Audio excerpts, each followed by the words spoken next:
Thing I wanted to touch on was the red dot. So this Canik does not come with a red dot like some of the other models do, although it is cut for one. So that's the really cool thing about it, is that they actually made this gun have a cut for a red dot that can be co-witnessed. That means that the red dot will sit down far enough that you can actually look through it and use your sights at the same time if you want to.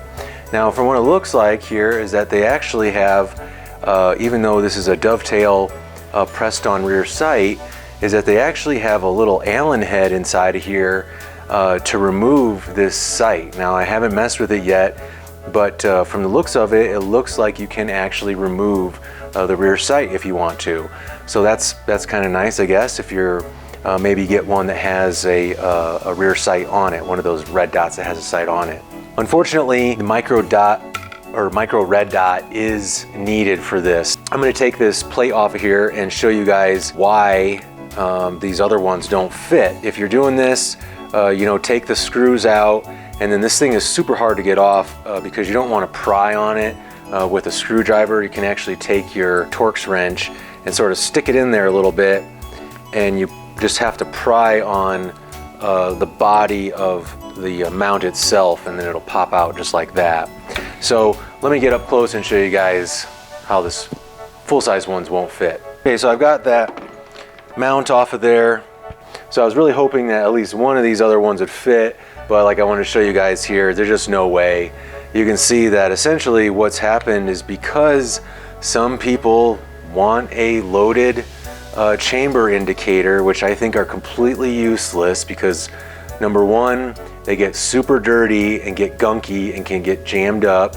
Number two, this one isn't even marked with any red paint to actually say or give you a visual indicator that when it's up that there is a loaded round in it, or that there's a round in it. And it looks like because they accommodated that, you can't fit a full-size optic in there. So you can see here, doesn't want to fit. As far as front to back, that's a Viper. Here's a Burris Fastfire 3, same thing. It looks like width-wise the Burris would fit right in there and look pretty nice. But again, the length, if they wouldn't put this loaded indicator in there, all of us would probably be able to figure out some adapter plate at some point to utilize regular full-size red dots. Right now, the word on the street is that the brand Shield that has been making red dots forever will fit it. I think the Romeo, not too certain. Like I said, there hasn't been any official word from Canik. Just understand that this does take the new micro red dot mounts. A full-size red dot will not fit on here.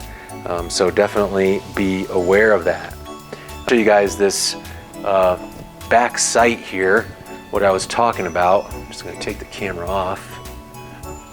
So you can see there how the rear sight has that little screw hole or a little Allen head in it, and I believe that's removable. You can see it's got like a little key that's holding it in, that little oval part in there.